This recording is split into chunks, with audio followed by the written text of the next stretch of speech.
Bismillahirrahmanirrahim. Sambung bacaan buku Nasihat Pendeta Zakbar kepada orang Melayu.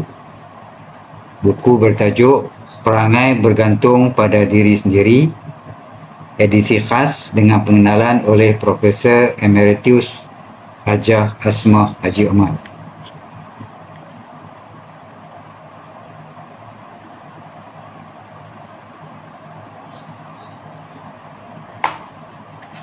Sekarang kita masuk ke tulisan Pendeta Zakbar setelah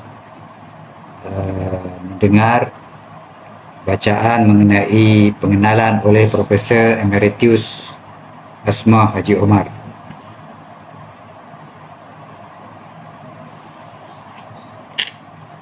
Buku Perangai Bergantung pada Diri Sendiri. Bab pertama. Wajibnya bagi mendapat kejayaan. Firman Allah Subhanahu wa taala, Bismillahirrahmanirrahim. Allazi khalaqal mauta wal hayata liyabluwakum ayyukum ahsanu amala.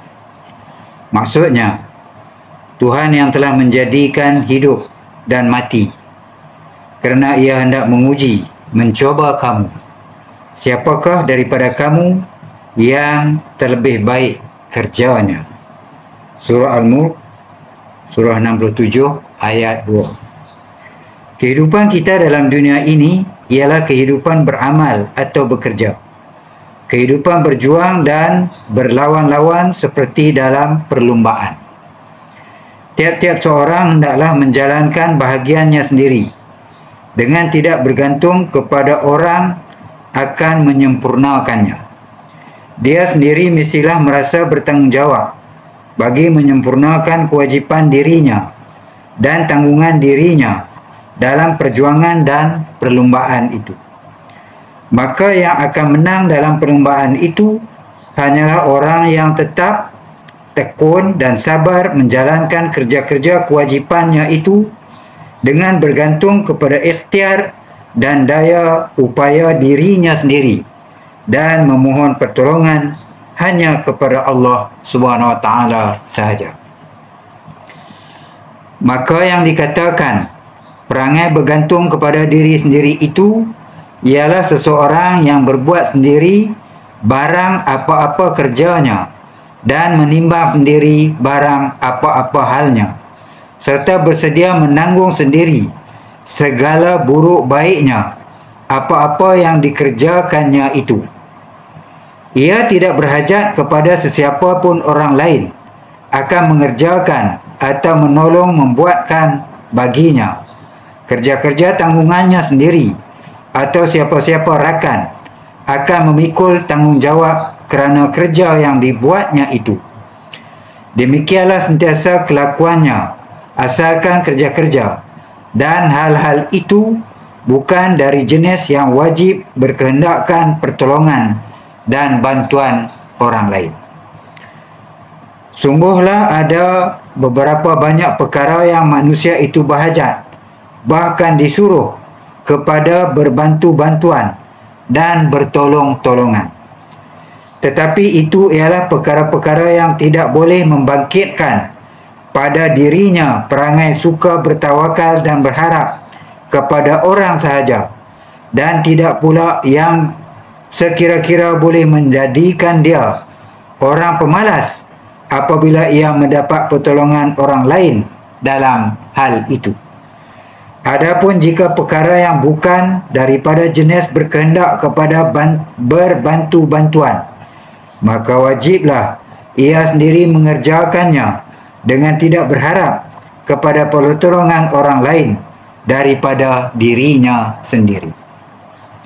Perangai bergantung kepada diri sendiri ini yang disebut dalam bahasa Arab al-i'timad ala an-nafs. Tidaklah ada yang disebut dengan tepat di dalam Quran atau hadis, tetapi boleh difahamkan dia dari perkara segala amal dan nahi yang dihadapkan oleh ajaran agama Islam kepada kita manusia. Dan memang ada terkandung maksudnya dalam segala amal dan nahi itu. Bahkan segala amar dan nahi yang diucapkan dalam Al-Quran dan diterangkan dalam hadis adalah sememangnya ditujukan kepada diri kita masing-masing, tiap-tiap seorang sendirinya, dan memang tujuannya untuk membaiki kelakuan dan budi pekerti manusia. Maka perangai bergantung kepada diri sendiri ini tidak syak lagi ialah satu daripada sifat-sifat mulia, perangai mulia yang dikatakan makarim al-akhlaq di dalam hadis. Oleh itu hanyalah ia satu daripada perkara yang dimaksudkan mesti terbit daripada ajaran amal dan nahi agama Islam itu. Dan ialah satu di antara sifat-sifat keperangaian yang hendak disempurnakan pada manusia dengan jalan dibangkitkan Nabi kita sallallahu alaihi wasallam membawakan ajaran Islam. Salawat Allahumma salli ala Muhammad wa ali Muhammad. Salah satu ayat Al-Quran yang boleh difahamkan tujuan demikian itu daripadanya ialah yang telah disalinkan kepada permulaan tadi yang bererti Tuhan yang telah menjadikan hidup dan mati kerana ia hendak menguji kamu, siapakah daripada kamu yang terlebih baik kerjanya. Maka kerja yang disebutkan di situ maksudnya nyatalah kerja yang dibuat sendiri oleh masing-masing orang, bukan kerja yang diharapkan kepada orang lain untuk membuatkan atau memberi pertolongan. Demikianlah lagi firman Allah Ta'ala, wal 'asr innal insana lafi khusr illa allazina amanu wa 'amilus solihat. Maksudnya, demi masa, bahawasanya manusia itu tentulah dalam kerugian kecuali orang-orang yang beriman dan mengerjakan amal-amal baik. Surah Al-Asr, surah 103 ayat 1 hingga 3. Maka beriman atau percaya itu nyatalah dimaksudkan bahawa diri orang itu sendiri yang beriman dan percaya, tidak terpakai jika orang lain yang beriman kerananya. Demikian pula tentang mengerjakan amal-amal yang baik itu. Pendeknya, ayat-ayat ini sahlah maksudnya bahawa kita sendiri yang ditanggungkan dan dikehendakkan bekerja dan berusaha membuat apa-apa yang disuruh dan menjauhi apa-apa yang dilarang itu. Tidak boleh dipindahkan tanggungan itu kepada orang lain atau digantungkan harapan kepada orang lain akan menolong mengerjakannya. Demikianlah juga dalam segala ayat-ayat suruh dan larang lain-lainnya dalam Al-Quran itu dan dalam segala hadis Nabi kita fasal itu.